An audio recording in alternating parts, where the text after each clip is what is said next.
Hi everybody, I'm Bree the Plant Lady checking in with a weekly garden tour. Now today is Eclipse Day and hopefully some of you are in the path of totality. I am not, but I'm still excited to watch it. And tomorrow's my birthday, woohoo! And I'm actually going to be guest lecturing at NC State for Hort 101 to celebrate.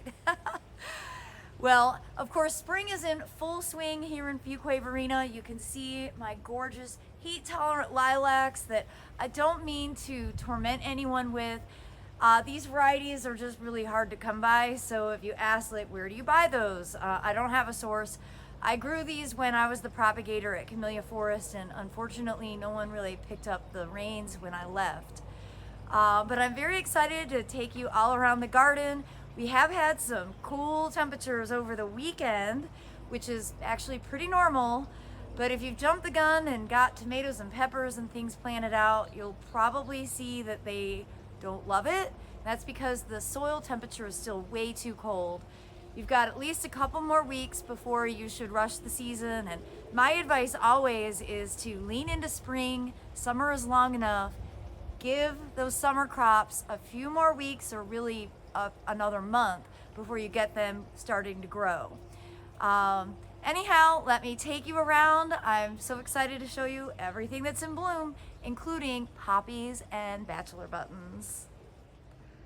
Well, there is no question that I believe this is Declaration is doing wonderfully. Really the best year, 13 years in the ground. And it smells like a real lilac. Now this is a hybrid from the National Arboretum, and it has done pretty well. I mean, I've had some major dieback on branches over the years, partly I think because I kind of let this get too dry in the summer. But this year I've got really great bloom set on it, and well, yeah, it's making all my Michigan girl dreams come true. As I mentioned, I don't know of a source for you to buy these. You have to search online. But it really is terrific. My other one that is usually really reliable and smells wonderful is this Syringa Hyacinthiflora XL. You can see I have no flowers on it this year. It's had major dieback. You can see the original branches here are all dead. But I'm thrilled that it did sprout up from the root. And hopefully next year I'll get some flowers from it. As we go along into the backyard, I did take some time this week to tame some of the arugula, including the arugula that was blocking this path, so I can now walk on it. And you can see I've got a fair amount of poppies. So it might not be totally passable during the open garden on May 11th, but better than it was last year. You could see the arugula here is in full bloom. I've also totally forgot about all of the asparagus that is planted in here because you can't see it. And these are absolutely ready to be harvested, so I'm just gonna go ahead and pluck them right now.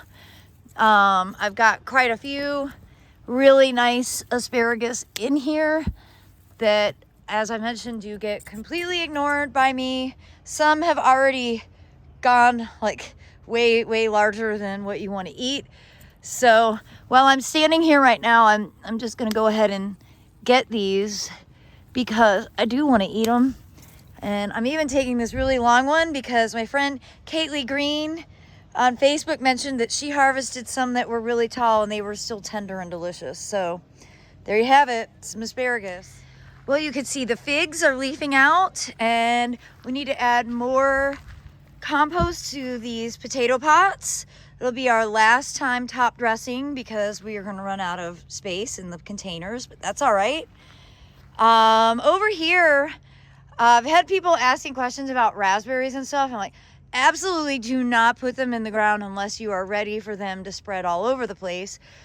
These 100-gallon root pouches here, as you can see, they're quite large, are totally overrun with raspberries, but that's fine. That's why I put them here. I love being able to harvest the raspberries, but I definitely don't want to keep up with their running, suckering habit in my sandy soil. So keeping them contained is really, really critical. Same thing with blackberries, which is what I have here. in this smaller fabric bag. But I'm definitely not willing to put them in the ground because I don't want to deal with the long-term maintenance of those. All right, do you see what I see?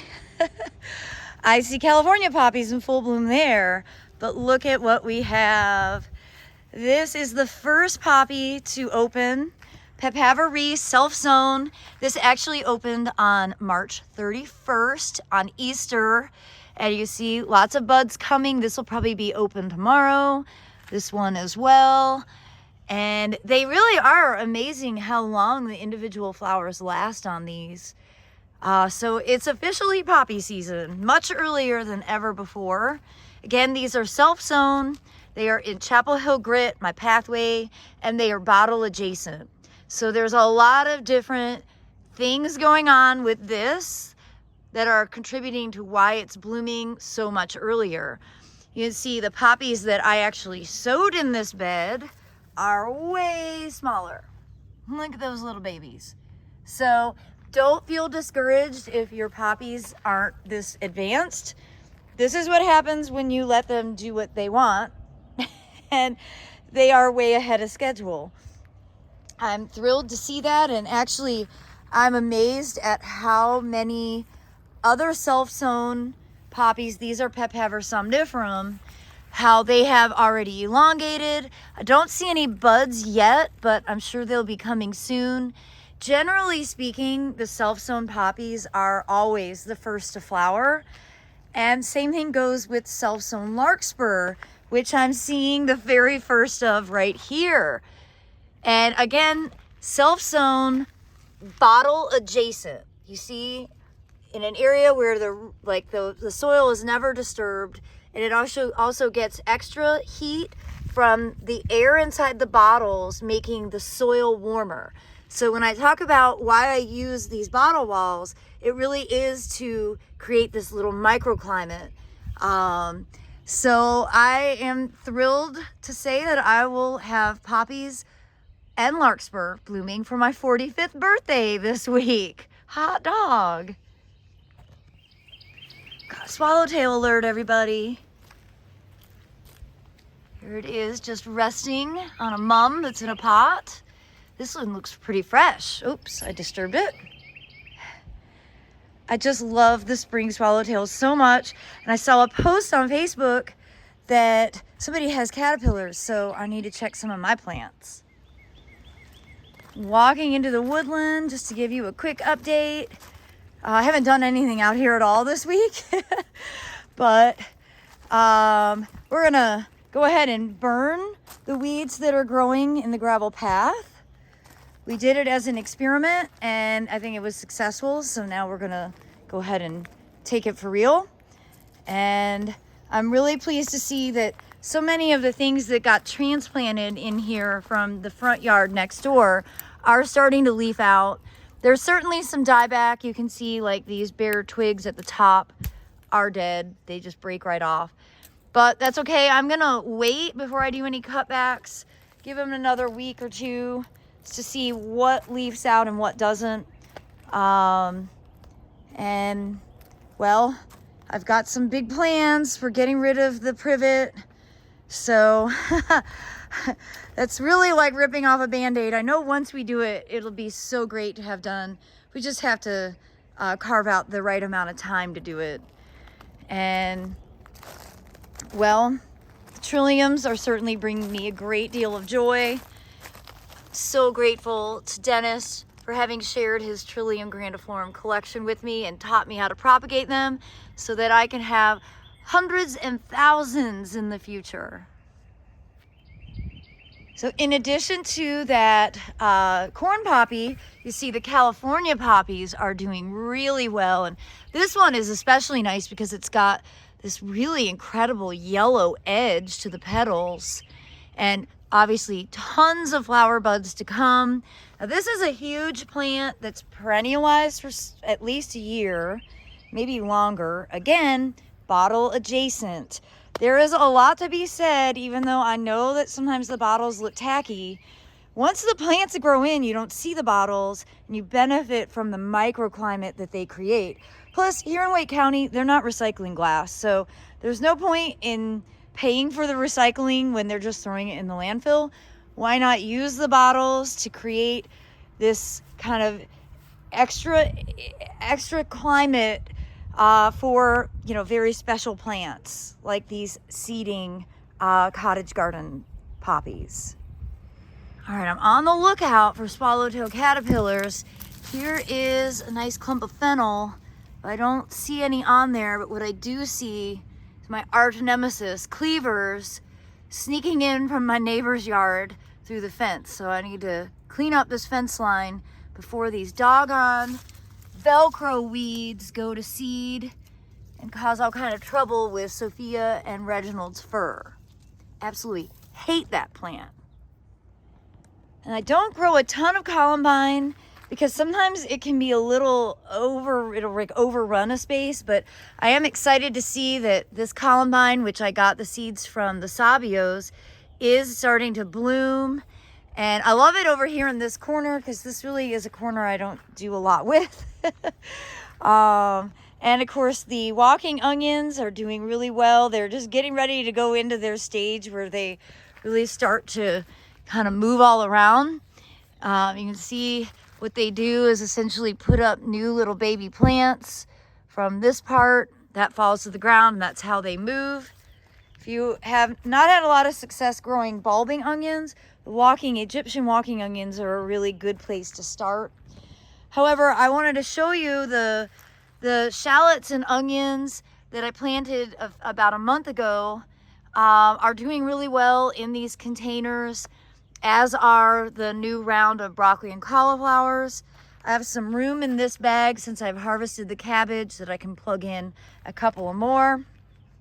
So spring crops are still what I am focusing on. I have not even sown tomato seed, and honestly, I'm not going to do that for at least another month. I have learned my lesson. I just want to tell you guys, like, the advice I share is from experience. And I've been in North Carolina now, it'll be 23 years. And there's no benefit to starting your summer crops so early. And there's absolutely no reason that you need to start them inside. It's a waste of time and effort. You can get them started in mid-May to mid-June.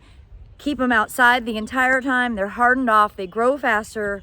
And by doing that later cycle, you'll actually avoid early and mid-season blight on your tomatoes, which is a huge problem here in the Southeast. And not enough people are giving the right advice. You know, I see other really influential gardeners that are just perpetuating kind of the same bad habits. That those are habits for people in the North, okay? Don't get me wrong.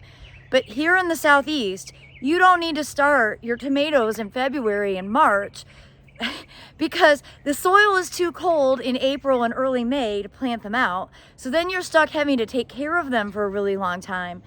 So I promise you, I'm sharing the advice because I've learned the hard way, and I want your gardening experience to not be as difficult as some of the other people are trying to make it, okay? So, you know, if you follow my instructions and do cottage gardening for the spring, you don't have any room for those summer vegetables anyway. So there's no reason to get them started so early. And it's not that I don't grow them, I just grow them on a different cycle. And if you keep following my advice, I think that you'll actually have a really successful and also really pleasurable gardening experience where you won't be having to work so hard. So I hope that you'll understand why I keep saying it's too early. It's because I've done it the other way and I've had to learn the hard way, and I want you to avoid that. Well, this certainly looks like spring with a clear Carolina blue sky, beautiful native azalea, that's Varnado's pink phlox, and below it, the cottage garden mix. It's really starting to kick in now. You can see that the mustard, the curly mustard, is starting to set flowers. Nice yellow that pollinators absolutely love. Along with that, we've got California poppies that are just about to open. We've got bachelor buttons that are setting bud. You can see the fava beans in the feed tank are just bigger than I could have ever imagined, and they are also still blooming. I love these flowers so much. We did have some frost damage though, so you can see right there, that's from the recent temperatures. And I am pleased to see that they are setting seed, which is of course my main goal, because they're hard to come by. There's not enough people selling fava bean seed, and I think they should be more readily available. I'm also really thrilled to confirm that yes, those lupines were annual, and look, there are flower buds coming. OMG, it's my first year with lupines, and I'm over the moon excited about seeing this, because all winter long I've been a little bit nervous whether they actually would flower, and they are going to flower. You can see beautiful purple. So with purple and yellow from the mustard, and then when the poppies really start to kick in, the bachelor buttons and all of the larkspur that is mixed in, even though you can't totally see it all, the crimson clover with the red, this is going to be incredible. So incredible, and it's gonna last for the rest of spring. We won't be harvesting this seed until at the earliest late May, but more realistically, usually it's middle of June when all of this seed is ripe, and then all of this will get mown down and replaced with summer crops. So when I'm telling you about this cycle, it's to allow the plants that are appropriate for the season to totally do their job, and then plant summer when it's actually summer. Remember, summer doesn't start technically until June 21st. Well, hopefully you watched the video this week where I cut down the arugula because it was driving me crazy. And you can see it's already made a difference. California poppies are starting to bloom. The Allium schubertii is starting to put out its flowers. So overall, the arugula looked great. I would have loved it more if it had been on both sides, but really I should not have planted arugula in this bed just because of the adjacency to the pool. It's already enough of a struggle to keep the pool clean, which I do using a pool vacuum. We don't turn the filter and pump on until later in the season when we're actually getting in it. People keep asking about making a video about this, so I'll wait and give you all the details in a separate video, but this is a feed tank, and yes, we do get in it in the summer to cool off, and it's a great alternative to a really expensive swimming pool, which we couldn't put in here because our leach field is right there, and we're not going to compromise the leach field because I want our toilets to flush. So having this feed tank is really a great alternative to a traditional swimming pool. You can see the garlic edges are doing really well. And I mean, oddly enough, they're already starting to show some senescing. So we might be harvesting garlic earlier than usual this year, but really nice, robust stalks. These are gonna be big, fat garlic bulbs that'll be delicious to eat. I'm absolutely flabbergasted by how fast the Phlox paniculata is growing. I mentioned this in last week's tour. Definitely gonna have to do the Chelsea chops earlier than usual. OMG, those doggone cleavers are absolutely everywhere, and I've tried so hard to keep them from getting into all the beds. Now, I did want to show you that Indian hawthorn that I wasn't like over the moon excited about. I've got to say, it's really pretty. I can't get too close to it, so I'll zoom in.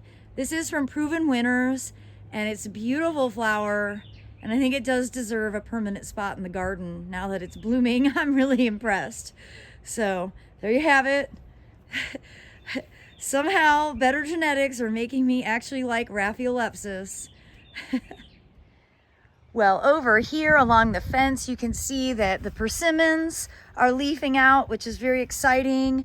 The columnar apples, these are the snack time apples. And I'm very excited. We will be getting these planted soon. I hate that I've had them in a pot for a year, but they are doing fine and they're flowering. And actually even the apple that I have planted in the ground is flowering. I don't really ever get fruit from that, but maybe we will this year. Hope springs eternal with fruit trees. And I wanted to show you here how huge this self-sown poppy is. Again, no buds yet, but definitely coming soon. And of course, this is the bed where I put in leeks, shallots, and onions. And everything is growing really well together. There's also some celery growing quite nicely, and I was hoping that maybe there'd be some swallowtail caterpillars on the celery, but there are not. But that's okay. That eventually they will be. Earlier this week, this magnolia was absolutely spectacular in full bloom. The petals are starting to fall now, but wow, what a show it put on. It was really beautiful. And well, along this side property border, you can definitely see that everything has filled in great. I'm really pleased to see this nice big clump of Papaver somniferum mixed with nigella and larkspur. Remember, this bed is predominantly self-sown, so everything in here is a bit more advanced than the areas that I seeded. We have a great stand of larkspur and nigella, so this is really going to be a blue, purple, white bed. I think it's going to be beautiful for the spring open garden. And you know, as we get down here into the shadier part, I certainly have some weeding to do. It seems there's a never-ending supply of this geranium. Actually, I don't mind the texture, I just don't want it seeding everywhere. And comparison, these are the giant Papaver somniferum that I seeded. So you can see their size, they're getting nice size, but compared to a self-sown somniferum, that's significantly larger. And I cannot believe how big these self-seeded sunflowers have gotten.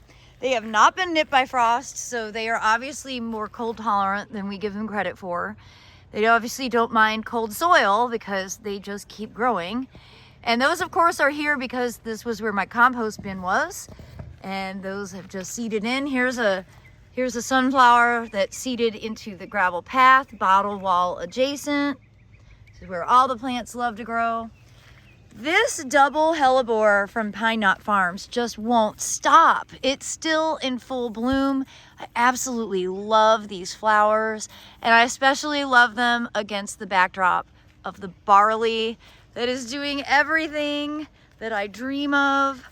I love it at this green stage where it's in flower. You can really see the awns. They glisten in the sunlight, and it's a great plant for using in cut flower arrangements. It adds this great textural component. This barley was seeded early in September last year, and I'm really rethinking my seeding dates as I experiment more. So I'll be certainly making more content all about that. Well, I'm realizing that my garden tour is pretty long and I've only been in the backyard. So I'm gonna go ahead and split the garden tour this week into two. So I hope you'll tune in tomorrow to see everything that's growing out front. We can celebrate my birthday together. And I'm certainly wishing you all the very best. As always, thanks so much for watching and happy gardening.